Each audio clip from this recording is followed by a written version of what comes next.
Hello and welcome to your Confident English Wednesday lesson. I'm Anne-Marie with Speak Confident English, and this is exactly where you want to be if your goal is to improve your English language skills, your fluency, and your confidence. This week we're focused on idioms, and I want to share 3 reasons why idioms are so important for your English abilities. Number 1 is, of course, native speakers use idioms all the time. We use them in business meetings and magazine, newspaper, blog articles, podcasts and radio programs, TV shows, conversations, movies. Whatever you are doing in English, to understand native speakers more easily, it's essential that you understand idioms and how we use them. Reason number 2 that idioms are so important is sometimes that idiom is the perfect way and maybe the only way for us to express what we want to say. Idioms are those groups of words that when you put them together, they have their own unique and sometimes strange meaning, but it expresses what we want. And so for you to have the ability to express what you want to say in English, sometimes an idiom might be the only expression to help you do that. And finally, to be fully proficient in English and to sound natural in English. Again, it is essential to use idioms and to know how to use them correctly.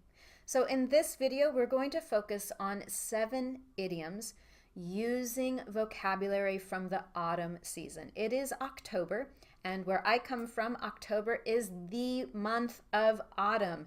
It is when the leaves change, the air becomes a little bit chilly and brisk. We start wearing coats and scarves. The days are shorter. So let's get started right away with these 7 idioms that you can start adding to your everyday vocabulary in English and sound more natural. To get us started, we have 2 idioms using the word apple. Where I come from, it is apple season. This is the time of year when we pick apples. We go to apple orchards, we make apple cider, apple juice, and a lot of desserts with apples. So, to get us started, to be the apple of someone's eye. To be the apple of someone's eye means to be particularly loved or cherished by someone for any possible reason. In the online lesson, I gave the example of, did you know he has 9 grandchildren and only one of them is a girl? That granddaughter is definitely the apple of his eye. So because this little girl is the only girl in this big family of grandchildren, she is specially loved or cherished. So she is the apple of her grandfather's eye. Our second idiom using apple is, the apple doesn't fall far from the tree. We use this expression when we want to say that someone's behavior or their characteristics are very similar to someone else in their family, a relative, or particularly their parents. Again, in the online lesson, I gave you a great example.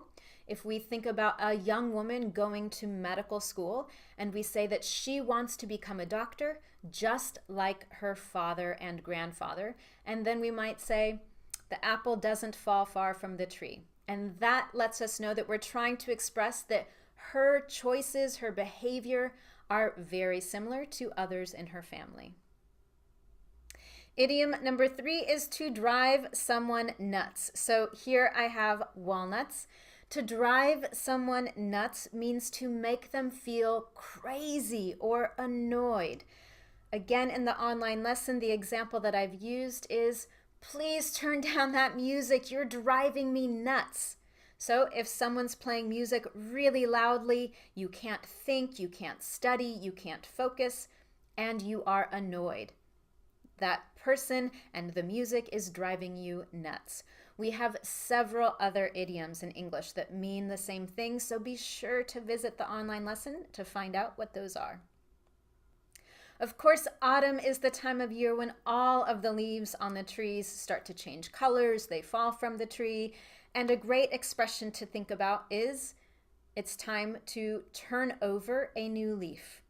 To turn over a new leaf expresses the opportunity or the desire or ability to start something again, to start anew or to start fresh.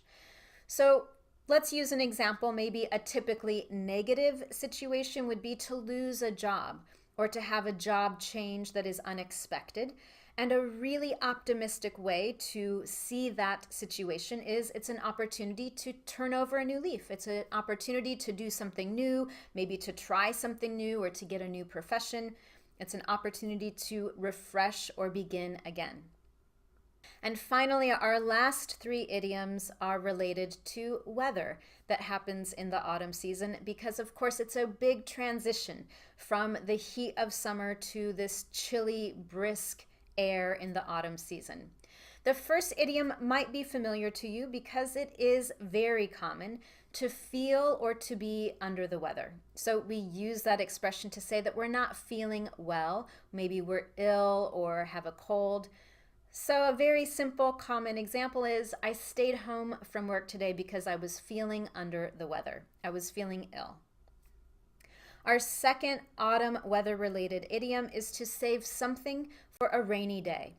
We use this often when talking about money to say that we're saving or reserving something for a future need. It might be something that is unplanned or unexpected in the future, something we want to be prepared for in the future.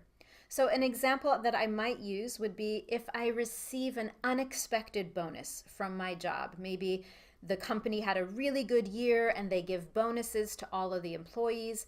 And I might say, this is fantastic. I'm going to save this money. I'm going to save this bonus for a rainy day, which means I'm going to save it for something in the future. I don't know what, but when I need it, it will be there. And our final idiom is to get wind of something. To get wind of something means to hear or learn about information, particularly information that was supposed to stay secret or private. So maybe you're not supposed to know that information. An example that I might use is if I'm working at a company and I've decided that I'm going to look for a new job, and maybe I even have an interview tomorrow, I might tell my colleague, I'm so excited, I have an interview for a new job tomorrow, but please don't say anything. I don't want our boss to get wind of the fact that I'm maybe going to leave. So I don't want the boss to hear or to learn or to know that I'm planning to find a new job. You want it to stay a secret. And with that, you have 7 new idioms to start learning and using so that you can sound more natural when you communicate in English and understand native speakers more easily. As always, thank you for joining me. If you enjoyed this lesson, please do share it. You can do so easily on Facebook or Pinterest. I look forward to seeing you next Wednesday for your Confident English lesson.